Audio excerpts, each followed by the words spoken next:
I don't think it is sustainable for a company to grow without giving back to the communities.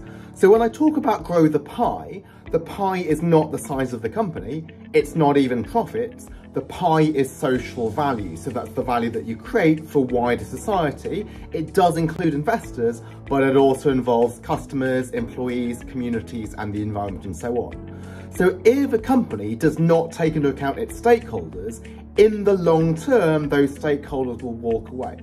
For example, let's think about employees, perhaps the most important stakeholder. When I started being a professor 15 years ago, employees would just judge a company based on the salary. This is not true anymore. My MBA students, they want to work with a company that is creating value for wider society, that gives them a purpose in life that is consistent with its values. And that same is true with customers. Customers will pay a premium for certain products, such as locally grown food or organic food, which accords with their values.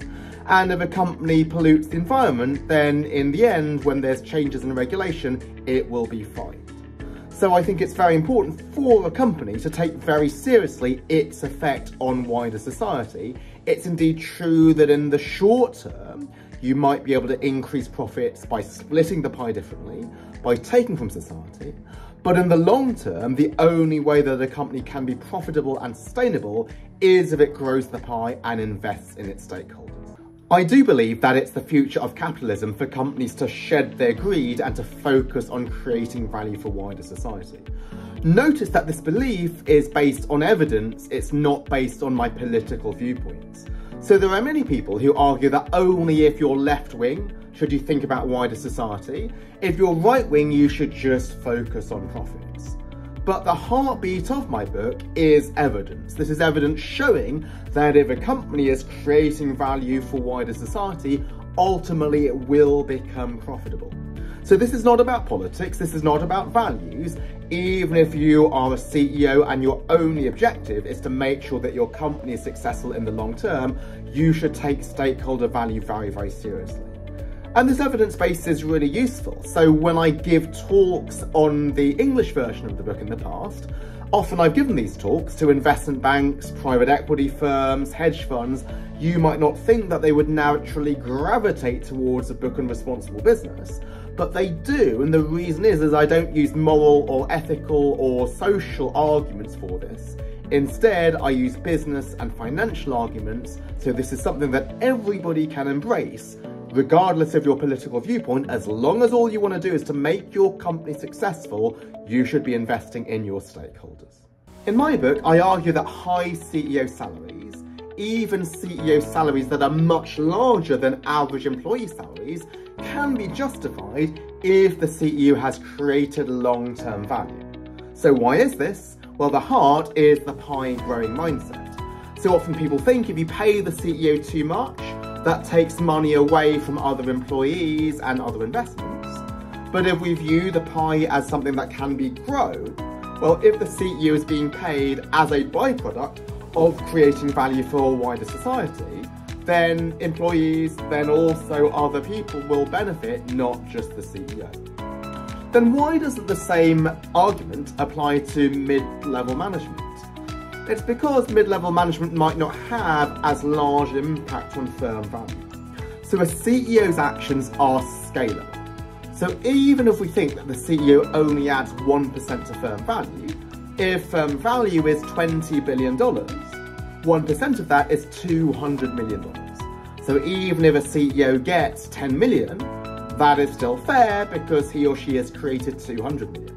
But if you're a mid-level manager, maybe your effect is much smaller just because of the size of the division that you're dealing with. And this is something which is not unique to CEOs, it's true in all walks of life. So why are footballers like Lionel Messi paid so much more than Johan Cruyff was decades ago, even though Cruyff is perhaps just as talented as Messi? It's just because the football industry has become much, much bigger, it's become a global marketplace. So how much you're paid is not necessarily linked just to your talent and your abilities, but the impact of your actions, and the higher up you are in the organisation, the greater the impact and therefore the higher the pay. I do believe that the pie growing mentality and pie economics is an upgrade to capitalism.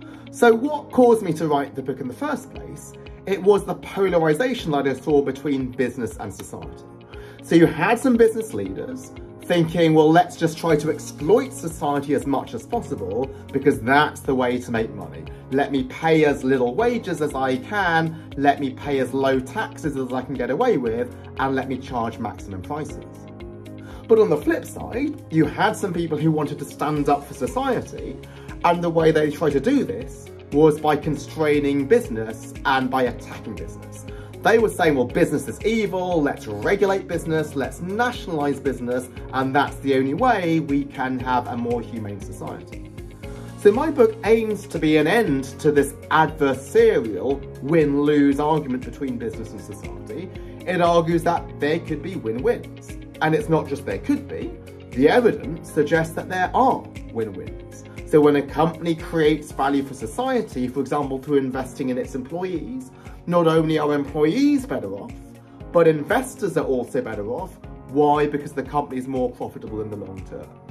And so I think this will lead to a more harmonious relationship between business and wider society.